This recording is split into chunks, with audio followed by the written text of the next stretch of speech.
एक तरफ जहां गाजा जंगबंदी की कोशिश जारी है, ट्रंप एक हफ्ते के अंदर सीज फायर के होने का दावा कर रहे हैं, तो दूसरी तरफ इजरायल पीएम हमास के खात्मे की बात कर रहे हैं।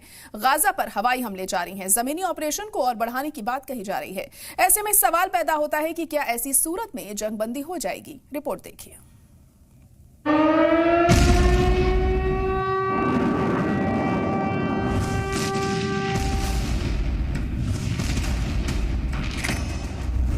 गाजा जंगबंदी की कोशिश जारी है। इसी कड़ी में हमास का बयान सामने आया है। हमास का कहना है कि वो 10 इजरायली बंधकों को रिहा करेगा। ये बयान कतर में 4 दिन से चल रही जंगबंदी मीटिंग के बाद आया है। वहीं हमास का ये भी कहना है कि गाजा जंगबंदी डील में अभी भी रुकावट सामने आ रही है। खास तौर पर गाजा में इमदाद के मुफ्त तकसीम, इजरायली फौज का इलाके को खाली करने और देर तक अमन की जमानत देने पर बात अटक रही है। आपको बता दें कि अमेरिकी सदर डोनाल्ड ट्रंप ने कहा था कि अगले हफ्ते तक गाजा सीज फायर हो जाएगा, क्योंकि जंगबंदी का ये अच्छा मौका है। दूसरी तरफ इजरायली वजीर आजम ने कहा है कि वो और डोनाल्ड ट्रंप एक मकसद के तहत काम कर रहे हैं, जिसमें हमास का खात्मा शामिल है और बंधकों को आजाद करना तरजीहात में शामिल है। ऐसा मालूम होता है कि दोनों लीडरान काफी कंफ्यूज हैं। हर दिन बयानात बदलते रहते हैं, क्योंकि अगर हमास का खात्मा मकसद है तो फिर जंगबंदी का क्या मतलब निकलता है।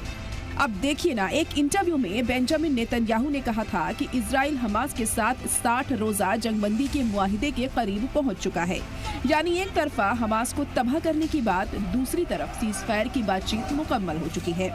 वाज़ेह हो कि 23 अक्टूबर 2023 को हमास ने इजराइल पर बड़ा हमला किया था, जिसमें तकरीबन 1200 इजरायली मारे गए थे और 251 बंधक बनाए गए थे। तकरीबन 2 साल होने वाले हैं, लेकिन एक बंधक को हमास इजराइल छीन नहीं पाया। अक्सर बंधक जंगबंदी मुआहिदे के तहत आजाद कराए गए और अब भी हमास के कब्जे में 49 बंधक मौजूद हैं, जिसके तहत अमेरिका और कतर में जंगबंदी पर बातचीत हुई। इजरायली फौज के मुताबिक 27 इजरायली बंधक हलाक हो चुके हैं। इजरायली फौज के सरबराह अयाल जमील ने कहा है कि फौजी कार्रवाई ने गाजा में बंधकों की रिहाई के मुआहिदे के लिए जमीन को तैयार कर लिया है। बुध की दोपहर शुमाली गाजा में मुख्तलिफ धमाके सुने गए। यही वजह है कि शुमाली गाजा को घेर लेने के लिए जमीनी ऑपरेशन शुरू किया गया, जहां उस इलाके में हफ्ते के शुरू में 5 इजरायली फौजी मारे गए थे। इस बीच खान यूनुस के इलाके में हमास के मुसल्लह अफराद के अगवा की कोशिश के दौरान एक इजरायली फौजी मारा गया। दूसरी तरफ गाजा पर इजराइल के हवाई हमले जारी हैं। ताज़ा हमले में कई फिलिस्तीनी मारे गए हैं। अब तक इजरायली हमले में 57,000 से ज्यादा फिलिस्तीनी हलाक हो चुके हैं। हलाक होने वालों में बच्चे, बुजुर्ग और खवातीन की तादाद ज्यादा है। ऐसे में सवाल है कि जंगबंदी की जो कोशिश हो रही है वो कहीं दुनिया को दिखाने के लिए तो नहीं। ब्यूरो रिपोर्ट, सलाम टीवी।